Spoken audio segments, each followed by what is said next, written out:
My son sat across from me at my own kitchen table and told me he'd found me a nice place. That's how he said it, a nice place, like he was describing a restaurant he wanted to try. It's called Maple Crest, Mom. I drove out and saw it myself. It's clean, the staff is friendly, and they have a garden you can sit in. I looked at him, 46 years old, sitting in his father's chair, holding a glossy brochure he'd printed off a website. You've already seen it, I said. I wanted to make sure it was right before I brought it to you. I want you to sit with that sentence for a moment. He had already toured a nursing home, before he ever asked me how I felt about leaving my house. I'm 74 years old. I've lived in this house for 41 years. And in that moment, sitting across from my own son with that brochure between us, I understood something with a clarity I hadn't had in a very long time. He just hadn't realized I had decided something too, years before he ever printed that brochure. Before I tell you what happened, I'd love to know where you're watching from. Drop your city or state below. I read every single comment. Now let me take you back, not to that afternoon at the table, further back, to when my son was still someone I recognized.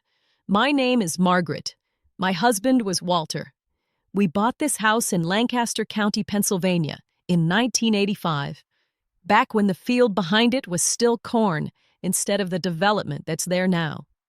Walter installed industrial equipment for a manufacturing company out of Reading. 36 years with the same company. I kept the books for a small accounting firm in town, 3 days a week, for 22 of those years. We were not wealthy people. We were careful people. There's a difference, and it took me a long time in life to understand how important that difference is. We had one son, Gregory. Gregory was a good boy growing up. Curious, a little stubborn. The kind of child who took apart the toaster at age 9 because he wanted to understand how the wires worked, and then couldn't quite get it back together. And Walter laughed for 20 minutes while he fixed it. We loved him in the plain, steady way that doesn't make for exciting stories. We went to his baseball games. We paid for his tuition at Penn State without him taking on debt. We helped with the down payment on his first house in Harrisburg when he married Denise. Walter died 9 years ago. Pancreatic cancer. 4 months from diagnosis to the end, which the doctors told us was actually fast for that particular disease. Though I never understood how anyone could call any of it fast when you're living inside it. I sat with him every day of those 4 months. Gregory came on weekends mostly. Denise came less. I don't say that with bitterness, just as fact. People show up the way they show up. I learned that lesson slowly, the way you learn most important things. Too late to use them when you needed them most, just in time to use them later. After Walter died, I want to tell you honestly, Gregory was good to me. For a while. He called every week.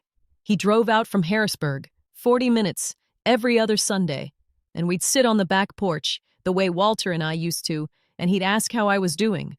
Really ask, and listen to the answer. That lasted about 2 years. Then Denise had their second child, and Gregory's job got busier. He managed a regional sales territory for a medical supply company, and the Sundays became once a month. Then a phone call every other week. Then a phone call when he remembered. I understood. I want to be fair about this. People have lives. Children grow up, and their attention rightfully shifts toward their own households, their own children. I didn't expect to remain the center of anything. What I didn't expect was what happened after I turned 72. I'd had a fall. Nothing dramatic. I'd missed a step coming up from the basement carrying a laundry basket and landed wrong on my ankle. Sprained, not broken. I called Gregory because I genuinely couldn't drive myself to urgent care, and he came. And he was kind about it, and I was grateful. But something shifted in him that week. I could see it. The way he looked at the stairs in my house. The way he asked, twice, if I'd thought about options for the future. The way he started a sentence with, "Mom, you know I worry about you living alone," in a tone that sounded rehearsed. I should have paid closer attention to that tone. I'd heard it before, just not from him. I'd heard it from clients at the accounting firm, decades ago. The tone people use right before they tell you they've already made a decision and are now informing you of it rather than discussing it with you. Over the following year, the visits increased again, which I noted with some suspicion, because increased attention after years of decreased attention is rarely just about affection. He started asking questions. How much was the house worth? Had I thought about downsizing? Did I know what assisted living facilities cost compared to home maintenance? He brought these questions up so casually, refilling my coffee, glancing at his phone, that I almost missed what they actually were. They were a campaign. Here is something Gregory did not know. Walter had not been the simple, modest man Gregory believed him to be. Not financially, anyway. Walter had spent his entire working life investing carefully, methodically, in a way he rarely discussed because he believed, as his own father had taught him, that talking about money was a kind of vulgarity. He'd bought into an employee stock purchase plan at his company starting in 1991 and never sold a share. By the time he died, that stock alone was worth $740,000. He'd also, years before, purchased 2 small parcels of farmland adjacent to our property. Land he had no intention of farming, but that he correctly predicted would eventually be valuable as the area developed. He bought the first parcel in 1996 for $22,000. He bought the second in 2003 for $31,000. By the time of his death, developers were actively trying to buy land in our area for the kind of housing expansion that had already swallowed the cornfield behind our house. Those 2 parcels, combined, were appraised at $510,000. He had a life insurance policy worth $250,000 that I had not touched.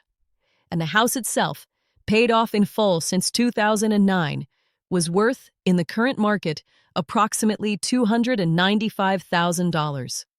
Gregory knew none of this. Walter and I had simply never discussed our finances with him in detail, the same way Walter's parents had never discussed theirs. It wasn't secrecy exactly.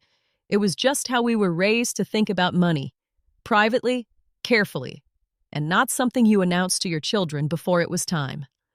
The total, just over $1.5 million. Gregory believed his parents had been comfortable, modest, unremarkable people who had a paid-off house and a small retirement account. He had no idea what he was actually trying to convince me to walk away from. The brochure conversation happened on a Sunday in April. Gregory had called the week before to say he wanted to come talk about something important. I made coffee cake. I always make coffee cake when he says that, hoping the something important is good news, a promotion, a new grandchild, anything. He sat down. He didn't eat the coffee cake. "Mom, I've been doing some research." He slid the brochure across the table. Maple Crest Senior Living. Glossy photos of smiling elderly people playing cards, a garden with raised beds, a dining room with white tablecloths. It's a really nice facility. I toured it myself last week. There it was again. He had toured it. "I think it would be good for you. You wouldn't have to worry about the stairs, the yard, any of the maintenance. They have people checking on you. It would give Denise and me some peace of mind." I noticed that phrase, peace of mind. Not my peace of mind. Theirs. He said, somewhat too quickly, that it was reasonable, that we could look at the numbers together, that the proceeds from selling the house would more than cover it for years. The proceeds from selling the house. He had already done the math on selling my house before he'd asked me a single question about how I felt about leaving it. I said, "I'll think about it." He looked relieved, the way you look relieved when you expected a fight and didn't get one. He left an hour later. I stood at the sink doing dishes I didn't need to do yet, just to have something for my hands, and I thought about Walter's chair in the living room and his workshop in the garage where he used to refinish furniture on weekends, and the kitchen table where Gregory had once taken apart a toaster, and where he had just tried to take apart my entire life with a glossy brochure. I called my attorney the next morning. Her name is Carol Yoder.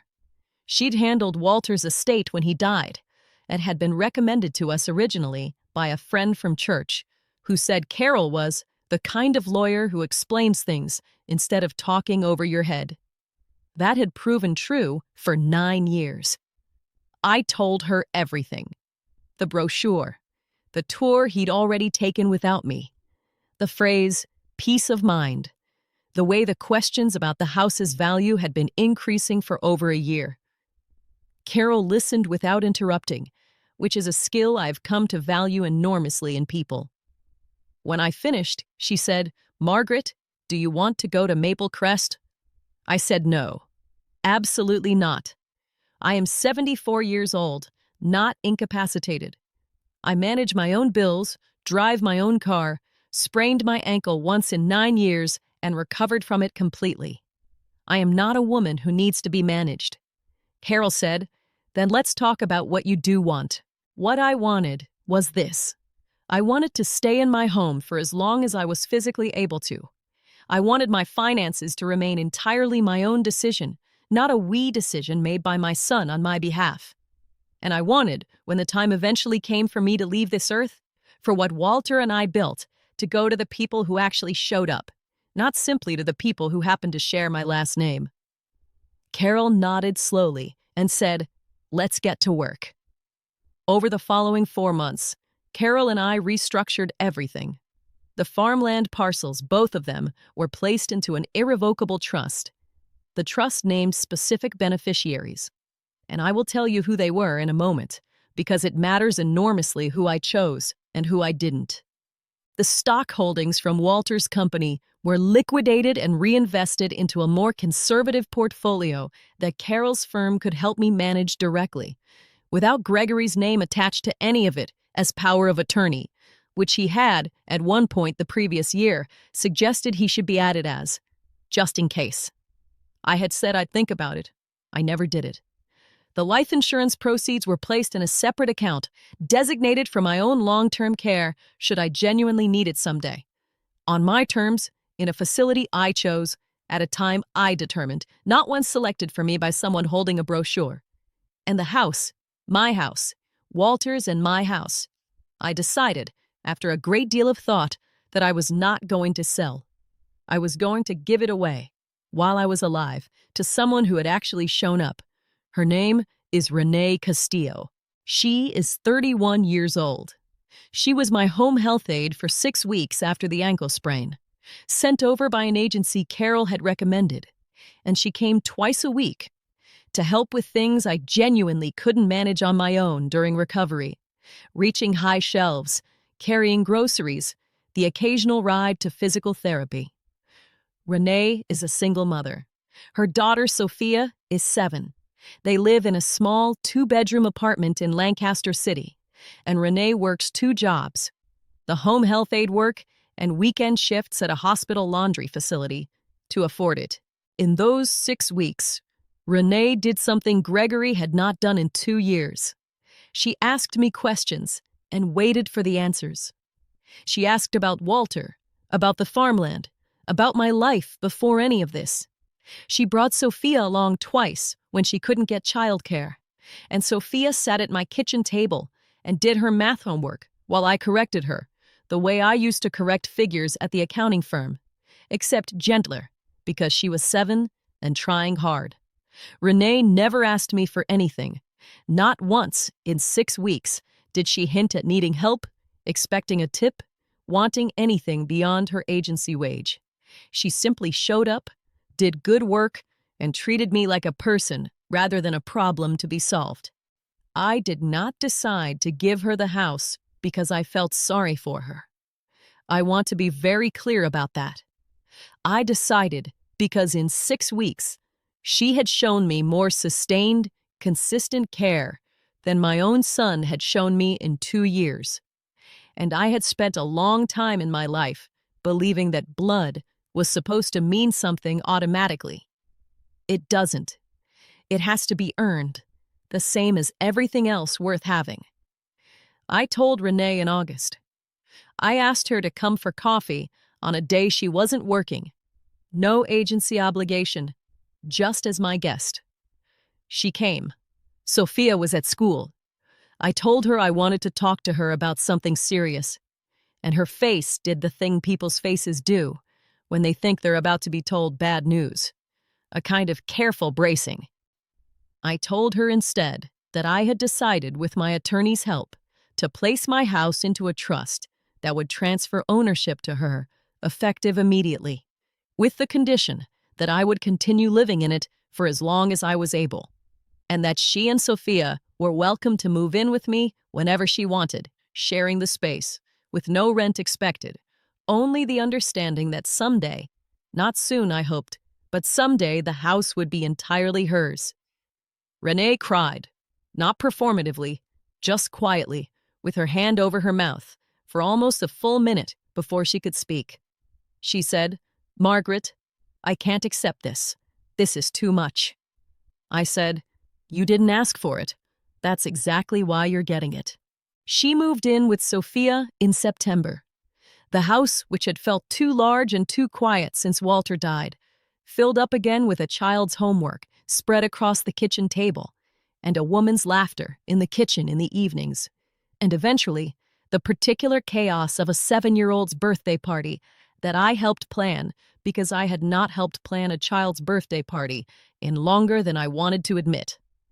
I did not tell Gregory any of this, not because I was hiding it forever, because I understood, the way you understand certain things only after living 74 years, that some conversations need to happen on your own timeline, not delivered the moment someone demands an explanation. He called in October to follow up on Maple Crest. I told him I had decided against it. He was frustrated. "Mom, we talked about this. I really think it's the right choice for your safety." I said, "Gregory, I appreciate your concern, but I've made some decisions about my home and my finances, and I'm comfortable with them." He pressed. "What decisions?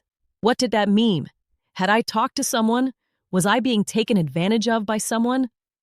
And here his voice took on an edge I didn't entirely appreciate, because older women get scammed all the time. "Mom, you read about it constantly. You need to be careful who you trust." I told him I was being very careful about exactly that. He didn't understand the irony in that sentence. Not yet. He found out in December. Renee's name had to appear on certain county filings once the trust transfer was fully recorded. It's simply how these things work, a matter of public record. Gregory, apparently doing what I can only describe as research into my affairs that he had no standing to conduct, pulled property records online and found a name attached to my address that wasn't mine. He called me immediately. I could hear in the first 3 words that he was not calling to ask a calm question. "Mom, who is Renee Castillo, and why does the county have her listed on your property?" I told him the truth, all of it. Who Renee was, what she had done for me during recovery, what I had decided to do, and why. There was a long silence. Then he said, "You gave our house to a stranger?" I said, "I gave my house to someone who showed up for me." You're welcome to examine the difference between that and a stranger at your own pace. This is insane, Mom. Does Carol even know about this? Is this legal? People take advantage of elderly women like this all the time. This is exactly the kind of thing. Carol drafted every document. I am of completely sound mind, which she has documented thoroughly, anticipating this reaction. And Gregory, I want you to hear this clearly. I am not an elderly woman who was taken advantage of. I am a woman who paid very close attention to who showed up for her and who didn't, and I made a decision accordingly. He hung up on me, the first time in his life he had ever done that. Denise called 2 days later. I want to tell you about this call specifically because it revealed something I hadn't fully understood until that moment. She didn't ask how I was. She didn't ask about Renee or Sophia or why I'd made the choice I made. She asked, directly, whether I had done anything similar with the rest of it, her words, meaning the farmland, meaning whatever else Gregory had apparently told her existed once he started digging through county records, trying to understand how I'd afforded to simply give away a $295,000 house without seeming to blink. I told her that my finances were my own business, the same as they had always been, and that I didn't feel obligated to provide her or Gregory with an inventory. She said, with an edge that confirmed everything I needed to know about why she had really called, "Margaret, we just want to make sure everything is being handled properly. For your protection. For my protection." I had heard that phrase before, from Gregory, about Maple Crest. It was apparently the household phrase now. I wondered if they'd agreed on it together, the way you agree on talking points before a difficult meeting. I said, "I appreciate the concern. Everything has been handled exactly the way I wanted it handled." She didn't have anything to say to that. Gregory hired a lawyer in January. I learned this from Carol, who received a letter from an attorney in Harrisburg requesting documentation related to my capacity and competency at the time of the property transfer, citing concern from the family about undue influence potentially exerted by a paid caregiver. I want to tell you, calmly, what happened to that letter. Carol had anticipated this possibility from the very beginning. It is, apparently, a common enough pattern that estate attorneys plan for it as a matter of course. She had documented extensively my mental competency through a formal evaluation conducted by an independent geriatric physician 3 weeks before the transfer was finalized. She had video recorded our final signing meeting with my explicit consent, specifically to preserve evidence of my clear, unprompted, unpressured reasoning. She had documentation showing that Renee had never once requested anything from me, had no knowledge of the gift until the day I told her, and had, in writing, initially tried to refuse it. Gregory's attorney withdrew the inquiry 6 weeks later. There was simply nothing to build a case on. I had been more careful, more deliberate, and more thoroughly documented than anyone trying to challenge me had anticipated. Carol told me, in her understated way, "Margaret, I don't say this often, but that was about as clean a transfer as I've ever been part of. They didn't have anywhere to go with it." I did not speak to Gregory for 5 months after that letter arrived. I want to be honest about how that felt, because I think people imagine that making a decision like mine comes with some clean, satisfying sense of victory, and that isn't entirely true. There were nights that winter when I sat in Walter's chair, with Renee and Sophia asleep down the hall, and I missed my son so completely that it physically ached somewhere behind my ribs. I did not regret the decision. I want to be clear about that distinction. I did not regret it for one single moment. But missing someone and regretting a choice are two entirely different things, and I think a lot of people confuse them, including, for a long time, me. Renee noticed. She's perceptive that way. One evening in February, after Sophia had gone to bed, she sat with me in the living room and said, gently, "You don't have to tell me anything, Margaret, but I see you missing him. It's allowed to be true that you did the right thing and that it still hurts." That sentence helped me more than I think she realized. Gregory called in May. Not the niece this time. Him, directly. And his voice had something different in it than the anger from January. "Mom, I've had a lot of time to think." I said I was listening. I talked to a therapist. Denise's idea, actually, which surprised me. And I started thinking about why I reacted the way I did. Not just about the house. About Maple Crest, too. About all of it. I think I was scared. About you getting older. About losing you the way we lost Dad. Fast. Without warning. And instead of actually talking to you about that fear, I just started trying to control things.